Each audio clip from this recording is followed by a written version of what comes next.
မင်္ဂလာပါသူငယ်ချင်းတို့ရေတခုခုလုပ်ဖို့စိတ်ကူးရှိပေမဲ့ခဏနေမှလုပ်မယ်ဆိုပြီးအချင်းဆွဲမိနေလားအဲ့ဒီပြင်းကြီးစိတ်ကိုချက်ချင်းမုန်းထုတ်မဲ့လျှို့ဝှက်လက်နက်တစ်ခုဒီနေ့လာပေးမယ်ဗျာ ဒါကို9စက္ကန့်စီးမြင့်လို့ခေါ်တယ်။ရိုးရှင်းပြမယ်အရန်ထိရောက်တယ်။ဦးနောက်ကမလုတ်ချင်းနဲ့စင်ချေတွေမပေးခင်ကိုကလက်ဦးမှုရယူလိုက်တာပေါ့ လုတ်ဆရာရှိပြီဆိုတာနဲ့9 4 3 2တစ်ဆိုပြီးပြောင်းပြန်ရေးတွက်လိုက်ပါတစ်လို့ရောက်တာနဲ့ဒုံးပြန်လွတ်တယ်လို့မျိုးအရှင်နဲ့ချက်ချင်းထပ်လုတ်လိုက်တော့စဉ်းစားမနေတော့လောက် ။ငါတို့ဦးနောက်ကတက်တောင့်တက်တာနဲ့ကြံကြတာတဘာဝပဲလी9စက္ကန့်ကြော်သွားရင်တော့ပါပြီမနဲ့ပြန်မှာလုတ်မယ်ဆိုပြီးတော့လိန်တော့မှာအဲ့ဒီရထန်ကိုနားမထောင်ပါနဲ့အခွင့်ရေးမပေးနဲ့ မနှက်အိယာထားမလား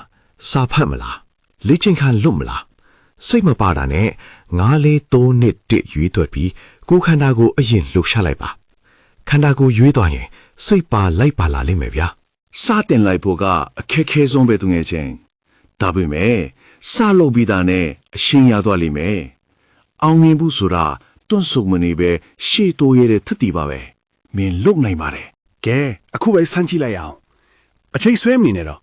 မင်းရဲ့ဘဝကိုပြောင်းလဲဖို့အစိမ့်သင့်ထီပြီလား9 4 3 2 1တွားမယ်